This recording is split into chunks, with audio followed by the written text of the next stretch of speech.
Sir Yatnal ಅವರು ನಾನು CM ಮಾಡಿದ್ರೆ ಮತ್ತೆ ಬಿಜೆಪಿ ವಾಪಸ್ ಬರ್ತೀನಿ ಅಂತ ಹೇಳ್ತಿರ್ತಾರೆ. ಅಲ್ಲ, ಅವ್ರ ಹೇಳಿಕೆ ಬಗ್ಗೆ ನಾನೇನು ಕಮೆಂಟ್ ಮಾಡೋದಿಲ್ಲ. ಅವ್ರ ಹೇಳಿಕೆಗೆ ಅವರೇ ಜವಾಬ್ದಾರಿ. ಸರ್ ಯತ್ನಾಳ್ ಅವರು ನಾನು ಸಿಎಂ ಮಾಡಿದ್ರೆ ಮತ್ತೆ ಬಿಜೆಪಿ ವಾಪಸ್ ಬರ್ತೀನಿ ಅಂತ ಹೇಳ್ತಿರ್ತಾರೆ. ಅಲ್ಲ, ಅವ್ರ ಹೇಳಿಕೆ ಬಗ್ಗೆ ನಾನೇನು ಕಮೆಂಟ್ ಮಾಡೋದಿಲ್ಲ. ಅವ್ರ ಹೇಳಿಕೆಗೆ ಅವರೇ ಜವಾಬ್ದಾರಿ. ಸರ್ ಯತ್ನಾಳ್ ಅವರು ನಾನು ಸಿಎಂ ಮಾಡಿದ್ರೆ ಮತ್ತೆ ಬಿಜೆಪಿ ವಾಪಸ್ ಬರ್ತೀನಿ ಅಂತ ಹೇಳ್ತಿರ್ತಾರೆ. ಅಲ್ಲ, ಅವ್ರ ಹೇಳಿಕೆ ಬಗ್ಗೆ ನಾನೇನು ಕಮೆಂಟ್ ಮಾಡೋದಿಲ್ಲ. ಅವ್ರ ಹೇಳಿಕೆಗೆ ಅವರೇ ಜವಾಬ್ದಾರಿ. ಇದು ವಿಶ್ವ ರೈತ ದಿನಾಚರಣೆ. ಎಲ್ಲ ರೈತ ಸಂಘ ಒಕ್ಕೂಟ, ಹಸಿರು ಸೇನೆ, ಕರ್ನಾಟಕ ರೈತ ಸಂಘ ಎಲ್ಲರೂ ಸೇರಿ ಪ್ರತಿ ವರ್ಷ ಆಚರಣೆ ಮಾಡ್ತಾರೆ. ಈ ವರ್ಷ ಗುಲ್ಬರ್ಗದಲ್ಲಿ ಮಾಡ್ತಾಯಿದ್ದಾರೆ. ಇಡೀ ವಿಶ್ವದ ರೈತರು ಒಂದಾಗಬೇಕು. ಆಹಾರದ ಉತ್ಪಾದನೆ ಅಷ್ಟೇ ಅಲ್ಲ, ಇಡೀ ಆರ್ಥಿಕತೆಯ ಅಭಿವೃದ್ಧಿ ಆಗಬೇಕಾದ್ರೆ ಕೃಷಿ ಅಭಿವೃದ್ಧಿ ಭಾಳ ಮುಖ್ಯ.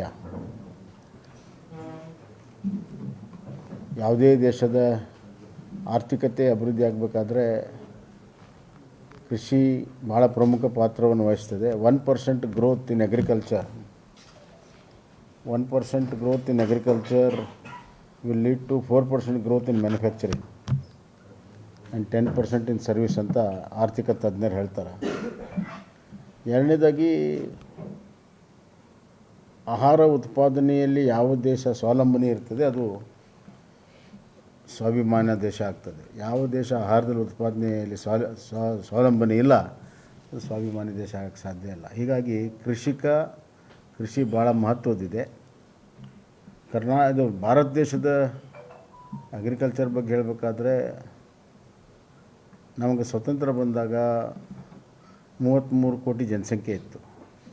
ಆಹಾರ ಉತ್ಪಾದನೆ ನಮಗೆ ಸಂಪೂರ್ಣವಾಗಿ ನಾವು ನಮ್ಮ 33 ಕೋಟಿ ಜನರಿಗೆ ಆಹಾರವನ್ನು ಒದಗಿಸೋಕ್ಕೆ ಸಾಧ್ಯ ಆಗಲಿಲ್ಲ. ವಿದೇಶದಿಂದ ಗೋಧಿ ಮತ್ತು ಅಕ್ಕಿಯನ್ನು ತರುವಂಥ ಪರಿಸ್ಥಿತಿ ಇತ್ತು.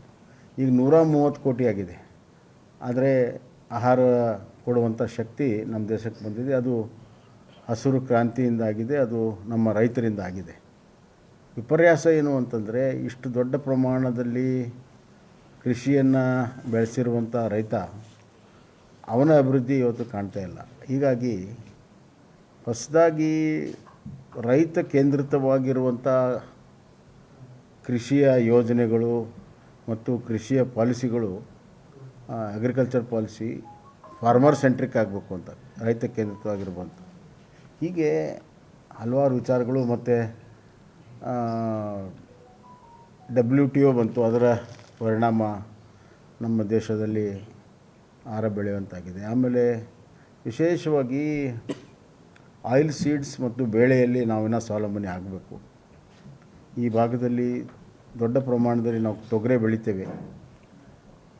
ಆದರೆ ಈ ತೊಗರೆಗೆ ಸರಿಯಾದಂಥ ರೇಟ್ ಕೊಡೋದಕ್ಕೆ ಭಾಳ ದೊಡ್ಡ ನಮ್ಮ ಹೋರಾಟ ಮಾಡುವಂಥ ಪರಿಸ್ಥಿತಿ ಬಂದಿದೆ. ಹೀಗಾಗಿ ತೊಗರಿಗೆ ತಂದೆ ಆದಂಥ ಒಂದು ಮಹತ್ವ ಇದೆ, ಶೆಲ್ಫ್ ಲೈಫ್ ಜಾಸ್ತಿ ಇದೆ ತೊಗರಿಗೆ.